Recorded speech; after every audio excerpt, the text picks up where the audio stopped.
I was enjoying my walk like I usually do, lost in thought and excited to get home to write down the words that were building up inside my head.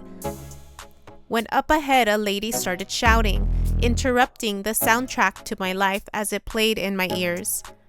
I had a feeling that she was shouting at me, but I ignored her because I did not know her and her shouting did not startle me nor bother me much. She kept yelling, "I see you looking at me with your eyes." I was actually looking down at the floor, but in my peripheral I was able to notice her sitting alongside the wall of the street up ahead. Later that evening, I had 2 back-to-back dreams, the type of dreams I had not had in a long time, the type of dreams that show me when death follows me home. Death is a paradox and is often misunderstood as I view it from my new perspective, an experience that some long for and others fear. An experience that no longer scares me because I now believe that it no longer means the end to a life, but rather a temporary transition into another part of ourselves. Some people associate death with darkness, evil, or lost spirits. These energetic imprints of past lives, in my opinion, are emotional vibrations that exist at such a low frequency it creates emotional and physical discomfort when we are in their presence. A powerful force that mirrors its contrast, creating a pulling sensation towards it to unite the high vibration with the low, blending it into one.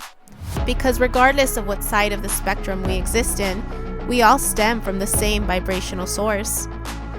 So in this dream, I was enjoying a walk alongside a pool where I then chose to sit and place my feet inside, when all of a sudden a snapping turtle appeared, wanting to nip at my feet. I managed to get away and ran into my childhood home, knowing he was still following me and catching up quickly. I managed to close the screen door, and when I looked up, there he was, this little boy who was staring back at me on the other side, wanting to come in. I said nothing to him and instead turned around and went to the little girl in my house who was screaming. Upon entering the room, I saw her staring down a dark tunnel through a door that had been opened into her bedroom. A dark tunnel with no end in sight. "Death is coming," she screamed. I remember feeling calm and trying to comfort her while simultaneously trying to move her away from the entrance. All of a sudden, I saw a large suitcase being pushed closer towards me from the other side of this dark tunnel, and a disheveled man who was trying to come close, but turned around just as quickly as he covered his eyes because the light from my bedroom was too bright for him to look at. I woke up slightly alarmed and puzzled because in that moment, I could not remember who I had interacted with that day who may have been at a low vibration. I tried going back to bed, only this time to awaken in my current apartment, noticing that my front door had been opened. I quickly go back into my bedroom to make sure that no one had gotten in when I see the restroom door also opened, exposing this dark tunnel once more, only this time the dark energy pulled me in. I remember knowing to not resist it, but to stay calm because I knew what to do next. This pulling sensation woke me up from this second dream, and once I was fully awake, I took a deep breath in and got to work. I've done this before. It's been a while, but I've done this before, I thought to myself. I started moving things around as I cleaned, took out my sage and palo santo, and began the cleansing ceremony. I used the words I used to use, only this time changed them to better set the new standard of the power I was reclaiming for myself and my energetic space. Words have power, and I am getting better at knowing how to use them. I had forgotten that light attracts the light, but also attracts the dark, because it falls on the same spectrum, just at a different frequency.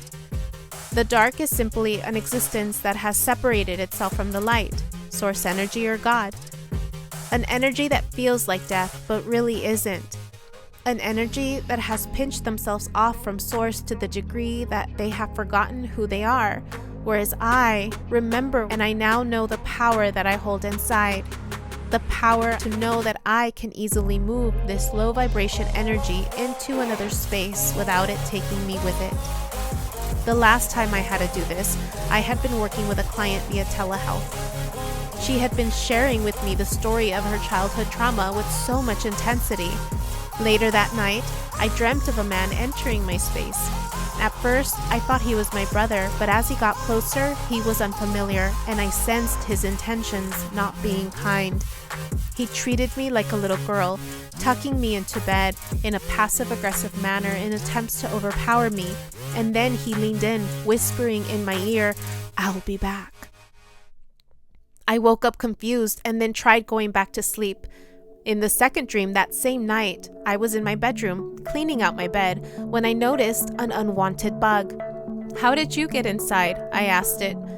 I then walked outside into my office space when my assistant turns to me and says, "We should do a cleansing. There is something in here." I turned to her, nodding in agreement. "You felt it too?" I asked. I then woke up and realized I needed to do a cleanse.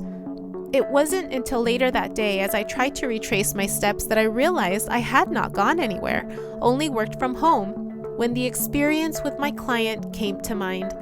She was a powerful soul, and she did not even recognize it.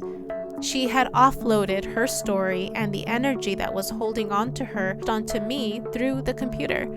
The power of her words and the power of energetic transmission. These are only a few of some of the experiences I have had with low vibration energies entering my energetic space.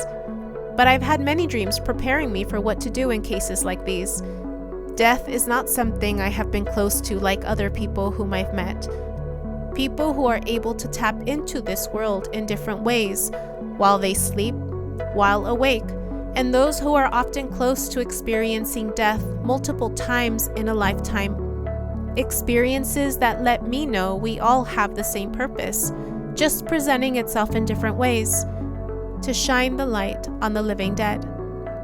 There are many different ways you can protect yourself from these types of experiences, but the different ways will depend on your starting point and your current belief system.